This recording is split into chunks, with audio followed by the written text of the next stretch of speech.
আমাদের উপরে যেসব অনেক নোংরা কথা কোর্টের ভিতরে বলা হয়েছে, আর সবাই বেশ দুঃখিত যেখানে বিভিন্ন ধরনের ব্যক্তিগত আক্রমণ আমাদের শুনতে হয়েছে আদালতের মধ্যে। আমরা বলেছি যে গুলিটা বন্ধ করা হোক। জিনিস ক্লিয়ার করেন, সেখানে একটা বিচার বিভাগীয় তদন্ত কমিশন হয়েছে, সেখানে আলাদা একটি গণতদন্ত কমিশন, এটি কি বিচার বিভাগের উপর আপনাদের এক ধরনের আস্থাহীনতার প্রকাশ করে কিনা, আইনে কোনো কনফ্লিক্ট করে কিনা? না, আমাদের মধ্যে এখানে কোনো কনফ্লিক্ট হচ্ছে না। এটা একটি নাগরিক উদ্যোগ এবং নাগরিক উদ্যোগ নেওয়ার আমাদের সাংবিধানিক অধিকার আছে এবং আমরা ওই বিষয়টা অলরেডি বোঝানো হয়েছে যে বিচারিক যে কমিটির মধ্যে করা হয়েছে আমাদের অ্যাটর্নি জেনারেল মহোদয় এটা কিন্তু সুপ্রিম কোর্ট অ্যাপেলেট ডিভিশনের আগে আর সামনেই 21 তারিখে বলেছিলেন।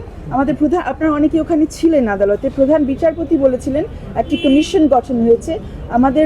মাননীয় আমাদের অ্যাটর্নি জেনারেল ওখানে উঠে বলেছেন এটা কমিশন না, এটা কমিটি। এর পরবর্তীতে আমরা খবরে যা পাচ্ছি এই কমিটি থেকে বলা হয়েছে যে তারা 6টি ঘটনা তারা তদন্ত করবে। আমরা এখন পর্যন্ত প্রথম দিনের যে 6টি ঘটনা, এরপরে আমরা কিন্তু কোনো পাবলিক তথ্য পাচ্ছি না যে অন্যান্য ঘটনার উপরে কোনো তদন্ত কাজ চলবে।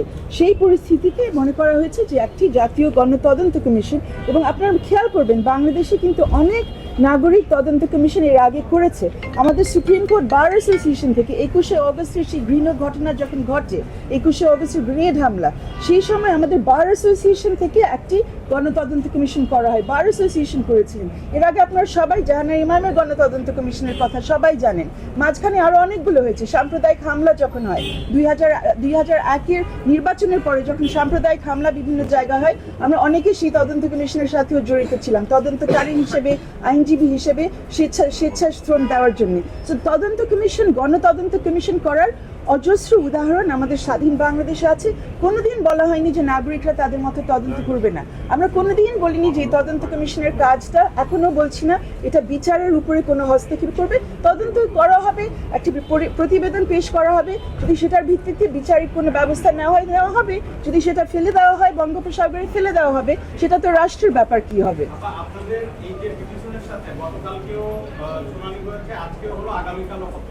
এখন পর্যন্ত যখন গুলি না করার নির্দেশনা চাওয়া হচ্ছে, এই পিটিশনের সাথে আপনারা এরকম পুলিশের বা সরকারি কোনো এজেন্সির গুলিতে মারা গেছে এরকম কতগুলো প্রমাণ আপনারা তুলে ধরতে পেরেছেন বা ডকুমেন্ট আপনারা? আমরা এখানে জানতে চাই এক।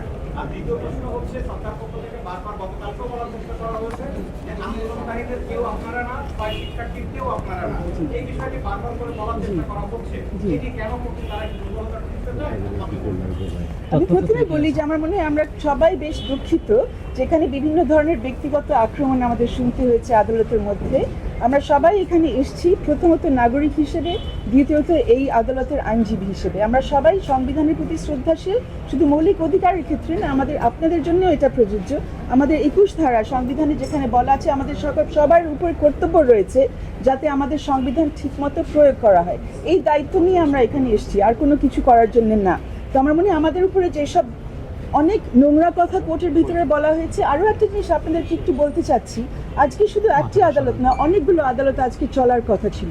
অনেকগুলো আদালতে শুধু আমরা যারা প্রাইভেট লয়ার আমরা থাকি না, অ্যাটর্নি জেনারেল অফিসার বিভিন্ন জন থাকে, assistant attorney general, deputy attorney general, ওনাদের দায়িত্ব হচ্ছে রাষ্ট্রের কাজ করা।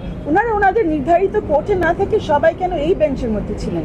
আমাদের কেন এমন অবস্থা শুনতে হয়েছে যে আমরা যখন মাইক নিয়ে কথা বলার চেষ্টা করছি, মাইক অন থাকার পরেও আমাদের কথা শোনা যায়নি? কারণ চারিদিক থেকে তখন বিভিন্ন ধরনের কথাগুলো বলা হচ্ছে, ব্যক্তিগত আক্রমণগুলো করা হচ্ছে।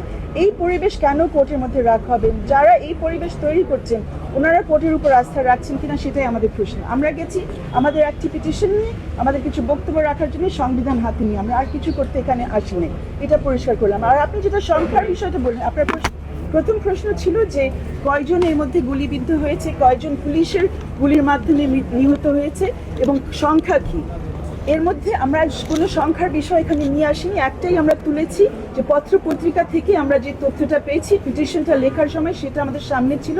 এর মধ্যে সরকারি একটা তথ্য এসছে আর সেটা তুলে দেওয়া যায়, আর একটা পিটিশনের মধ্যে বলাই যায়। কিন্তু কথা হয়েছে একজনের বেশি একাধিক বাংলাদেশি নাগরিক মরেছে, গুলিবিদ্ধ হয়ে মরেছে, নিহত হয়েছে। তো সেটার তো একটা তদন্ত করতে হবে। আমরা এখানে তদন্তের জন্যও আসিনি, গণতদন্তের কথা তোলা হচ্ছে, সেটা নিয়ে আমরা কোনো কথা এখানে বলিনি। আমরা বলেছি যে গুলিটা বন্ধ করা হোক। আরেকটি বিষয়, এত কথার মধ্যে বোধহয় সবাই ভুলে যাচ্ছেন, এটার আরেকটি প্রেক্ষিত ছিল যে 6 জনকে 6 জন সমন্বয়কারী আন্দোলন, এটা আবারও বলি, আমরা কিন্তু এই আন্দোলনেরও কেউ না, আমরা নাগরিক এবং আইনজীবী।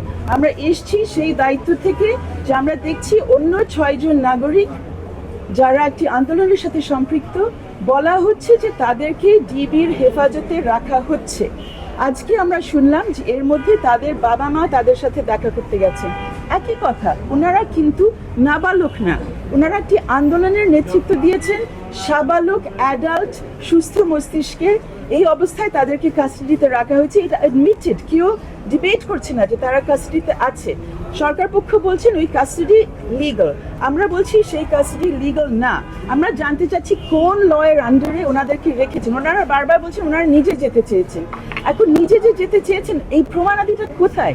ওনাদেরকে মুখের কথার উপরে আমরা ধরে নিব না, ওনারা আমাদেরকে কোনো আদেশ দেখাবেন যে কিসের ভিত্তিতে ওদেরকে ওখানে নেওয়া হয়েছে। তো আমরা শুধু চাচ্ছি যে ওদের থেকে আমরা শুনি, কারণ আমরা জানি যে ওনাদেরকে হসপিটাল থেকে নেওয়া হয়েছে। হসপিটালে যখন বলা হয়েছে ডিসচার্জ অর্ডার নাই, তখন বলা হয়েছে এটা লাগবে না। আর 6.5-8 ঘন্টা ধরে আমরা কেউ জানতাম না তারা কোথায় আছে। তারপর এডমিশন এসছে যে তারা ডিবির কাছে, হ্যাঁ সব ভোরবেলার দিকে জানা গেছে 5:10 যে ওনারা কোথায় আছেন। পরের দিন আমরা মাননীয় মন্ত্রীর কাছে শুনেছি যে তারা ডিবির কাছে আছে। সেটা তো এডমিটেড, এটা নিয়ে তো কোনো তর্ক নেই। এবং আপনাদের কাছে অনুরোধ রাখবো, যে তথ্যগুলো এসছে সেগুলো মুছে ফেলেন না, সেগুলো বলেন যে কে বলেছে তারা ডিবির কাস্টডিতে। এখন তারা বলুক তাদের ক্ষমতা কোথায় ডিবির কাস্টডিতে কাউকে নিজের নিরাপত্তার জন্য রাখতে। এটা আমাদের আইনে কোথায় আছে, বাংলাদেশের আইনে? এটাই আমরা দেখতে চাই। Thank you.